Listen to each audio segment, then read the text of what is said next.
Hey everybody, welcome back to the studio.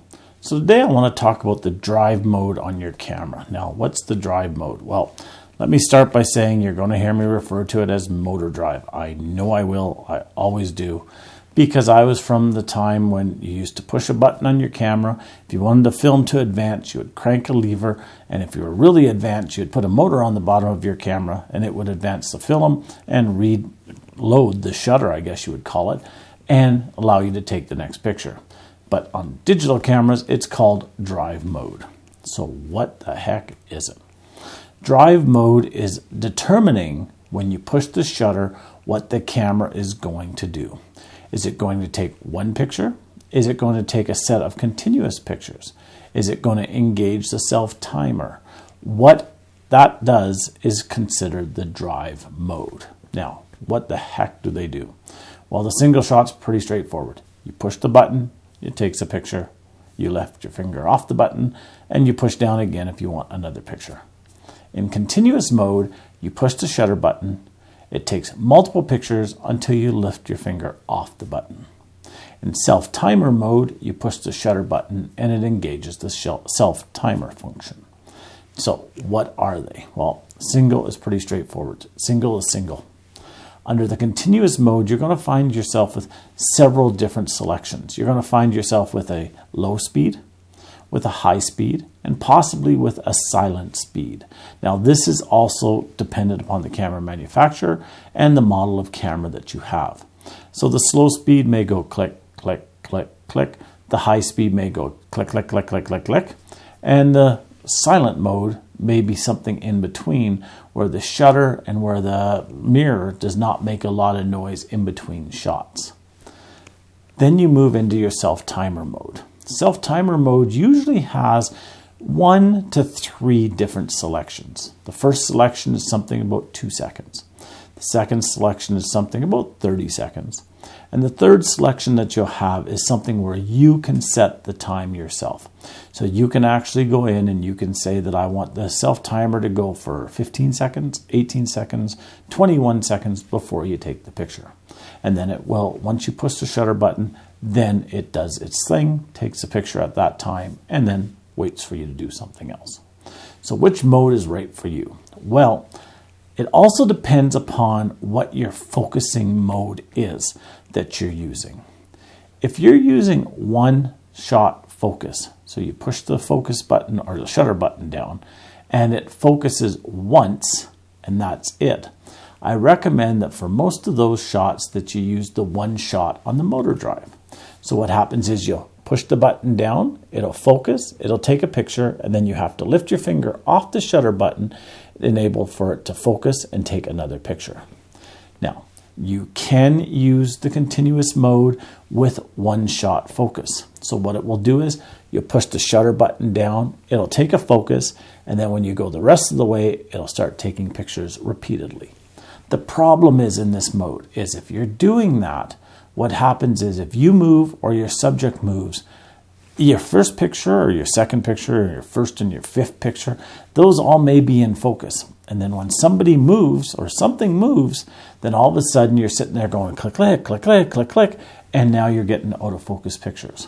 And I see this happening a lot. Photographers will take one focus and they'll start shooting away and then they'll move a little bit, but their camera doesn't refocus. So be careful with that. Now I use it, don't get me wrong. I use that quite often. If I'm shooting a building, a waterfall, if I'm shooting something that's not moving, I'll take the one focus and I'll start shooting and I'll just recompose a little bit, but I don't get closer and I don't get further away. And it works good. Just don't rely on it. I've seen so many out of focus portraits, wedding pictures, and so on because the subject moved or the photographer moved and they just kept shooting away and they shot 50 pictures. They thought they had enough, but the first 2 were in focus and the rest were no good. So be careful with that. The next mode that you can use for focusing is AI Servo. And an AI Servo, what it does is it continuously tracks the subject. So if I focus on something, let's say there's a tree in front of me.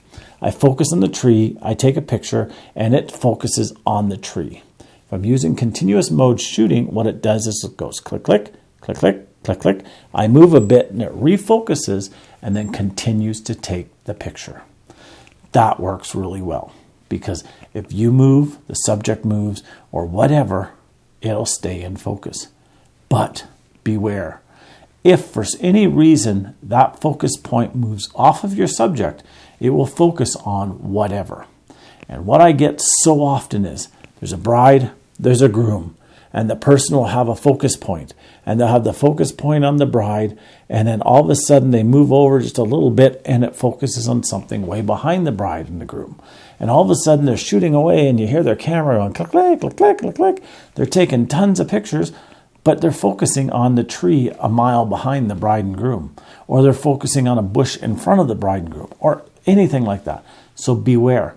Just because you're taking a bunch of pictures doesn't necessarily mean they're going to be in focus pictures. So watch that. Whether you use high speed or low speed, that's an entirely personal thing. Do you want to take a bunch of pictures when you do it really fast, or do you want to take less pictures really fast?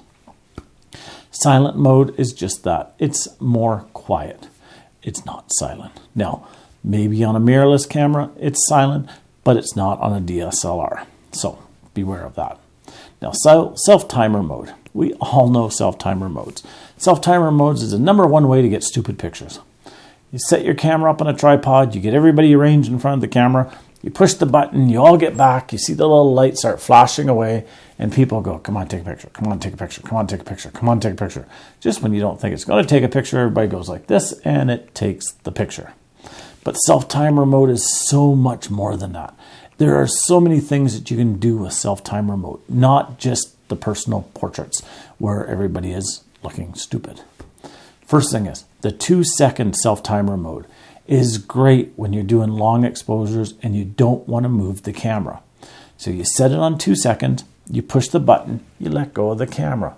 It focuses on the subject, it takes the picture. Your hand is not shaking the camera.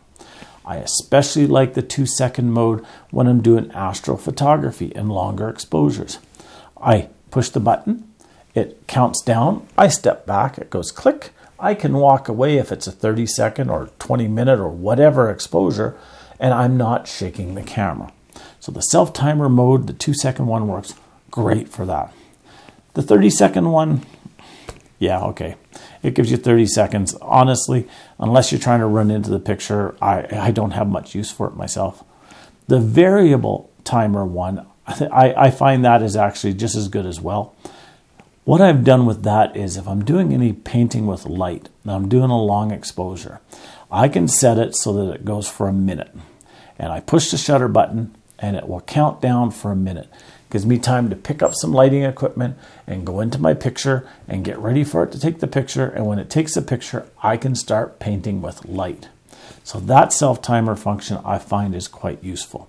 Now, yes, I may use the 30-second one, but I find 30 seconds isn't long enough to do anything, and it's just quite annoying for me. So I like to be able to crank it up a little bit longer, be able to pick up the gear I need, get in the picture, and start painting with light when the exposure starts. So until next time, get out there and get some amazing pictures. Use the drive mode, not the motor drive mode, and I'll talk to you next time. Have a wonderful day. Bye-bye now.